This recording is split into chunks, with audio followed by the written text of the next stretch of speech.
I realized very early on it's much easier to be clever than to be funny. Meaning? Very, very hard, really, to make people laugh. But when you do? When you do.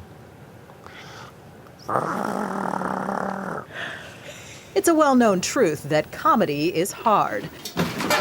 But somehow, John Cleese always manages to make it look easy. Your lambs will be getting cold, Mr. Johnston.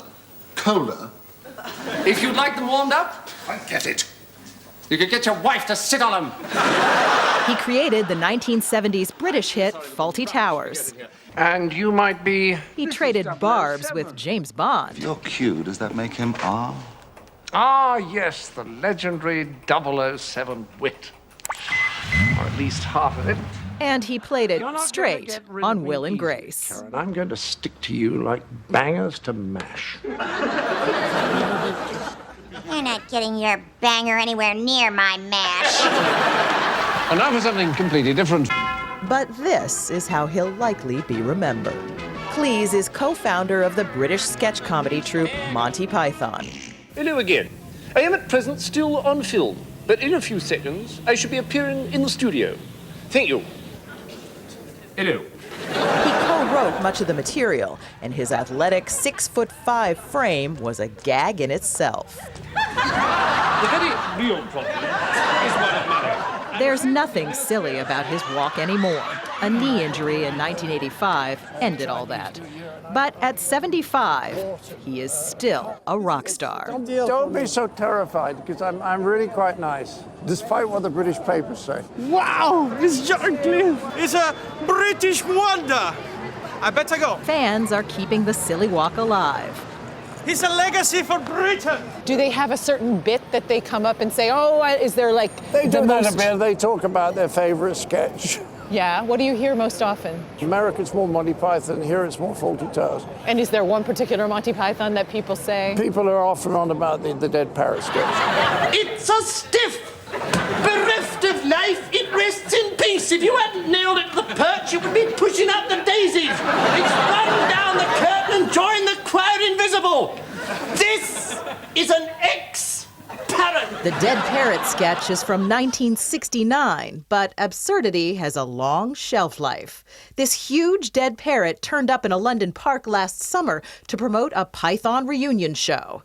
It sold out in under a minute. You're arguably the most famous of the Python Oh, members. much more famous. What's your relationship with fame? It's beyond ridiculous.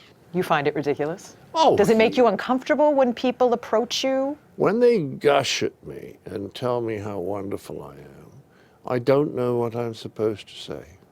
Do you see what I mean? So I usually say I know. But you have excellent taste to recognize it in me. His background is somewhat more humble. Born in England in 1939 and raised in a middle-class home, John Marwood Cleese went to Cambridge as a law student and wound up an actor with the esteemed Cambridge Footlights Theatre Group. This is the spot. Your first theater It used in to be the London? New Arts Theatre. Not so new anymore. In 1963, the group had a brief run at this London theater. It's tiny.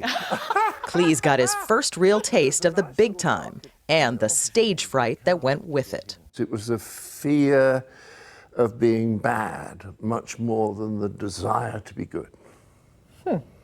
Sad, isn't it? But when you're in what I used to be, which was frightened of making a mistake in live television, I had a minor breakdown quite early on for 3 hours after I'd done a show, and I'd completely forgotten some lines. And I just cried and sobbed because of the tension. If you were crying and feeling sick, what outweighed that? Well, I think it was because I liked writing so much, and performing was kind of completing the circle. And that was worth the nerves. Yes, and the nerves got better after all. That was 66. And then as the audiences got more and more friendly on the Python tours, you know, they were all on our side. And, as he writes in a recent memoir, it seems John Cleese learned to cope with anxiety at an even earlier age. What was your mother like? Frightened, angry, needed to have everything her own way because she felt she couldn't cope otherwise. How did that affect you? I think I was frightened of her Because when she got angry, she got really angry. He says his relationships with women suffered. He's been married 4 times. But Cleese eventually came to terms with his mom and was the dutiful son until her death in 2000 at the age of 101. She had a wonderful black sense of humor. So on one telephone conversation, when she was really telling me all the reasons why she didn't want to go on living, I said to her, I have an idea. And she said, oh, what is that? I said, well, I know a little man in Fulham, and if you're still feeling this way next week, I could give him a call, if you like, but only if you like, and he could come down and kill you. And there was this long pause, and she shrieked with laughter. She laughed. She really laughed at it, and it changed her mood. I could move her into a different part of her mind through humor. How come a girl as bright as you could have a brother who's so... Don't call me stupid. And at one time or another, he's moved us all in the same way. So, you robbed the jewelers, turned one of your lovers over to the police, kept the other one on to help you find the diamonds, and when he does, you commit perjury in the High Court, right? Come on, Archie, everybody does it in America. Cleese co-wrote the 1988 hit A Fish Called Wanda. The script earned him an Oscar nomination, but he's not in it for the accolades. You know, I was offered a CBE, a commander of the British Empire. I said, what British Empire? You know, they've still got the Falkland Islands or something like. He may poke fun at the honors, but John Cleese has come to realize that his calling is nothing to laugh at. You were headed toward a career in law. Yeah. Do you think that you have a different take on law? Law. Law. I'm sorry, it sounds much blah. La. I'm from Ohio. La. Sorry, where were we? Law. You were going to be a lawyer. A lawyer. And practice law. A liar. Do you think you have a different take on show business because it wasn't a childhood dream of yours? I always thought of show business as essentially trivial.